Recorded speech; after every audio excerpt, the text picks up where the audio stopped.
This is a press conference from the Ways and Means Committee in Congress, which has decided to approve the release of Donald Trump's tax returns.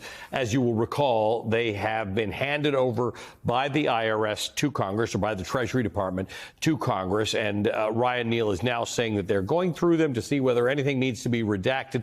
Our apologies to those of you who are watching Joy's show. This has developed just in the last few minutes, and we've had to just sort of take over and determine what's going on here. Let's discuss what this is all about. I want to bring in Ryan Nobles. He's a Capitol Hill correspondent for NBC News. He joins me now. Ryan, thanks for being with us. For those who have not been following this particularly closely, although I think the whole country's been following this for the last several years, these are the Donald Trump tax returns that Donald Trump fought for a very, very, very, very long time to keep from the public. Lay out what has happened here. The Ways and Means Committee has received these tax returns, and they have decided that after certain review and redactions, they will, in fact, release these to the public, which would have been a normal course of practice for most presidential candidates.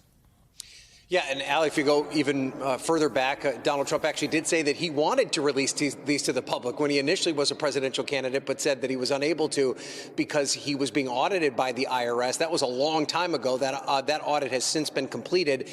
And this was a process by the Ways and Means Committee in the United States Congress more than 3 years ago, as you heard Chairman Neal say there.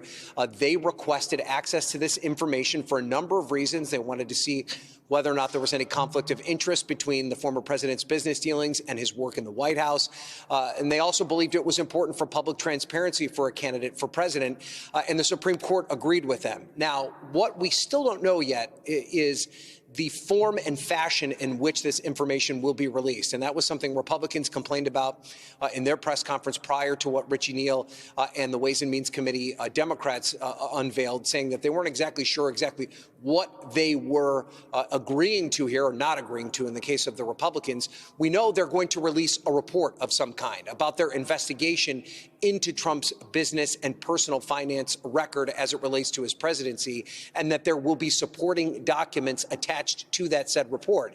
Now, the assumption you can make is that those supporting documents will be these tax returns, but the committee is going to go through and redact certain aspects of it for personal information, getting rid of Social Security numbers, addresses, phone numbers, things along those lines. So this is something, that a lot of people have been waiting to see for quite some time, and there's a lot of questions that could potentially be answered as a result of gleaning this information.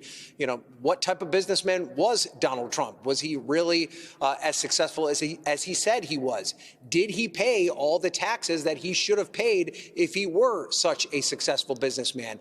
And then also, how much money he donated to charity, things along those lines. And then, of course, any type of business, success that he had overseas, business dealings that he had with individuals that had direct access to the government while he was president. So these are all things that could potentially be uncovered here over the next couple of days. It's not exactly clear exactly when this information will become public, but we should point out, Ali, that the Democrats only have control of this information for about 2 weeks before Republicans take control of the House of Representatives. So they're going to want to get this stuff out as quickly as possible. Ryan, what are they looking at in terms of redactions or things that Richie Neal suggests may not be released to the public? What falls into that category?